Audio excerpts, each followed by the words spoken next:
quiet railroad town in Colorado, a young repair worker made a decision that would save 200 lives. But the most incredible part of the story wasn't the bridge he saved. It was the small lamp that guided his entire life. The story. In the town of Ashton, Colorado, it was the kind of place most people would drive past without even noticing.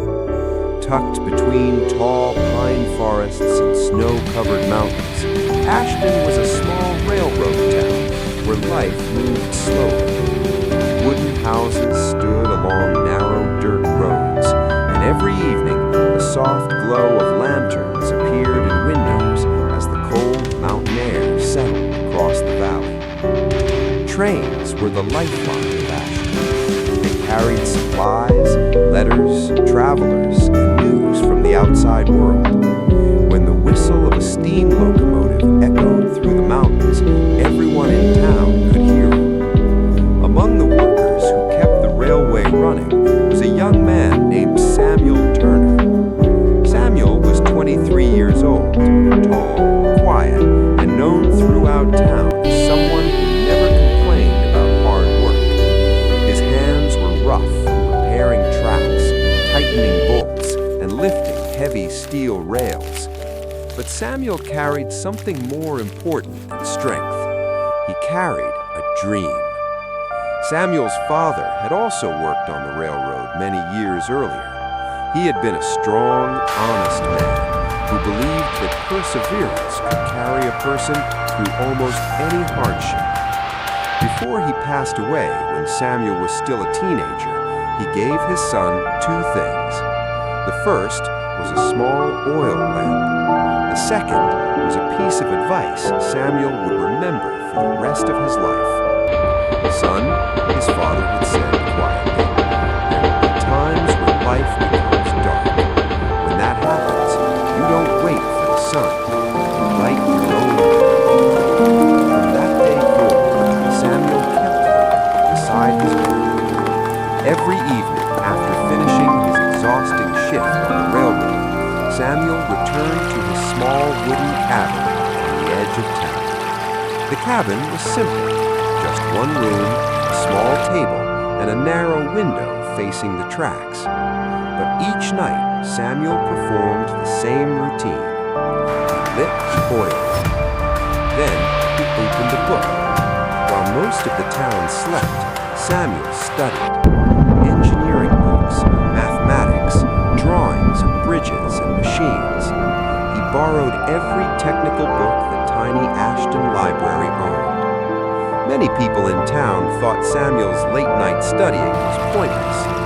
"You're already a railroad worker," one man once told him. "Why waste your nights with books?" Samuel simply smiled, because he knew something they didn't. He wasn't studying for today. He was preparing for tomorrow. Years passed quietly in Ashton. Winter after winter came and went. Snowstorms covered the town in thick blankets of white, and trains pushed slowly through the mountain passes. Samuel continued working on the tracks during the day and studying under the warm glow of his father's lamp at night. Then, one spring morning in 1897, something happened that would change everything. A powerful storm had swept through the mountains overnight. Heavy rain and melting snow had caused the river outside Ashton to rise dangerously high. The water slammed against the wooden supports of the old railway bridge just outside town. By morning, cracks had begun forming in the structure. The station master discovered the damage and immediately realized the danger. Within hours, a passenger train carrying more than 200 people would arrive from Denver. If the train crossed the weakened bridge, it would collapse. Panic spread quickly. The town had no engineers. No one knew how to repair the damage in time. Samuel stepped forward. "Let me see the bridge." The station master hesitated. Samuel was only a repair worker, but there was no time to wait for help from the city.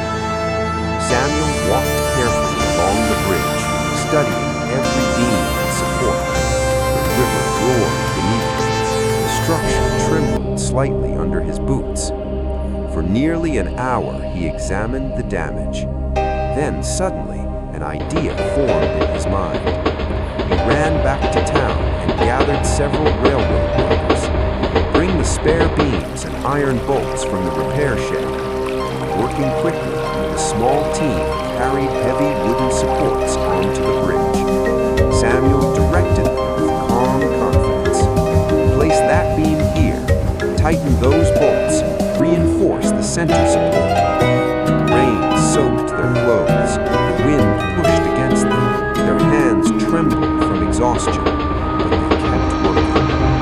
3 hours later, Samuel stepped back and looked at the bridge. It wasn't perfect, but it might hold. By afternoon, the distant whistle of the approaching passenger train echoed through the valley. The entire town gathered near the bridge. People stood silently, watching. The train approached slowly. Steam rose into the cold air. The engine rolled onto the wooden structure. The beams creaked loudly. The river rushed beneath. For a moment, it felt as though time had stopped. Then the train continued forward. Car after car crossed the bridge. Finally, the last carriage rolled safely onto solid ground. The bridge had held. Cheers erupted across the valley. Samuel had saved 200 lives. News of the event spread quickly beyond Ashton. Railroad officials in Denver heard about the young repair worker who had designed an emergency bridge reinforcement strong enough to hold a full passenger train. Engineers examined Samuel's design and were astonished. His solution was simple, efficient, and remarkably effective. A few weeks later, a letter arrived in Ashton, addressed to Samuel Turner. Inside was an invitation. The railroad company was offering him a full scholarship to study engineering in Chicago.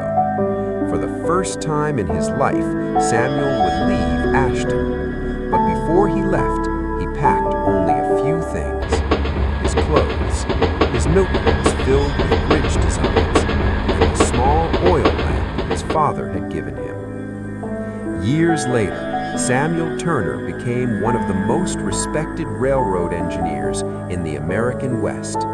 The bridges he designed carried trains safely across mountains, rivers, and canyons.